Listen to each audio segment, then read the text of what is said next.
તમે ભરૂચ તરફ જતા હશો તો અહીંની એક સૌથી મોટી સમસ્યા ટ્રાફિક જામથી પરિચિત જ હશો। નેશનલ હાઈવે નંબર 48 ઉપર અંકલેશ્વર નજીક સમયાંતરે સર્જાતી ટ્રાફિક જામની સમસ્યા હવે ગંભીર બની રહી છે। ગંભીર એટલા માટે કેમ કે તેના કારણે સમય, પૈસા, ઈંધણ જ નહીં, આંતરરાષ્ટ્રીય વ્યાપારને પણ અસર પડી રહી છે।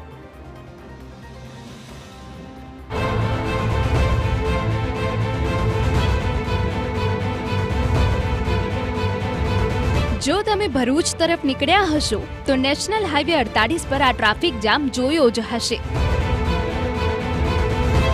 પરંતુ આજે આ ટ્રાફિક જામની વાત નથી કરવી, બલકે એના વેપાર પર થઈ રહેલા નુકસાનની વાત કરવી છે। હકીકતમાં સમયાંતરે સર્જાતી ટ્રાફિકની સમસ્યા ઉદ્યોગકારો અને ટ્રાન્સપોર્ટરોને પરેશાન કરી રહી છે। એટલું જ નહીં, તેમને લાખોનું નુકસાન પણ કરાવી રહી છે।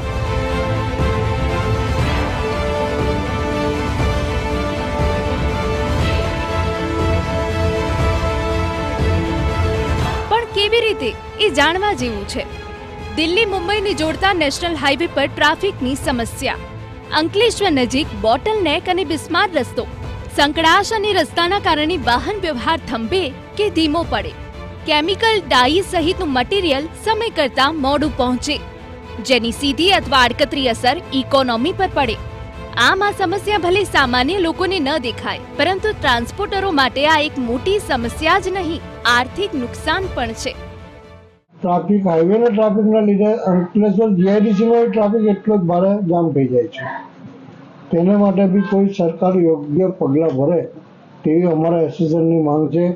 આટલું શું છે કે અમારા બિઝનેસમાં બહુ મોટો લોસ જાય છે આમાં, કારણ કે 5-5, 6 કલાક ટ્રાફિક જામમાં જ પડી રહી છે ગાડીઓ, ઓનલી ફોર હમણાં ખાલીને બ્રિજના કારણે। એનું સોલ્યુશન આવે એવું અમે ઈચ્છી રહ્યા છીએ। વાપીથી અંકલેશ્વર ગોલ્ડન કોરિડોર તરીકે ઓળખાય છે। અહીંના કેમિકલ ઉદ્યોગની ડાઈઝ, પિગમેન્ટ, ફાર્મા અને પેસ્ટિસાઇડ્સ દેશ વિદેશમાં નિકાસ થાય છે। માત્ર અંકલેશ્વરમાંથી જ દરરોજના 100 કન્ટેનર રવાના થાય છે। ત્યારે ટ્રાફિકની સમસ્યા સર્જાવાથી ઉદ્યોગોએ કરોડો રૂપિયાના ડેમેજનો સામનો કરવો પડે છે। આ ઉપરાંત વિદેશમાં માલ મોડો પહોંચે તો પેનલ્ટીનો સામનો પણ કરવો પડે છે। ટ્રાફિક જામને કારણે કલાકો સુધી વાહન વ્યવહાર અટકાઈ જતો હોય છે, જેને કારણે આ બધી પ્રોડક્ટ એટલી અગત્યની છે કે જેનું સમયસર એના સ્થાન પર પહોંચવું જરૂરી છે, કારણ કે ત્યાંથી તે દેશમાં તથા વિદેશમાં આગળ મોકલાતું હોય છે। હવે આ ડિલે થવાને કારણે એને જે બીજા બધા ખર્ચાઓ જે લાગે છે, જેવા કે ડેમેજ ચાર્જીસ, માનવ કલાક અને વ્યય અને ફ્યુઅલનો વ્યય, આ બધાની અંદર એનું કુલ સરવાળો માંડીએ તો દેશને બહુ મોટું આર્થિક નુકસાન જાય છે। સૌ જાણે છે એમ ભરૂચ વર્ષોથી ટ્રાફિક સિટી તરીકે બદનામ છે। શહેરની સાંકડી ગલીઓ અને એક્સપ્રેસવેને જોડતા માર્ગ પણ શહેરમાંથી પસાર થાય છે।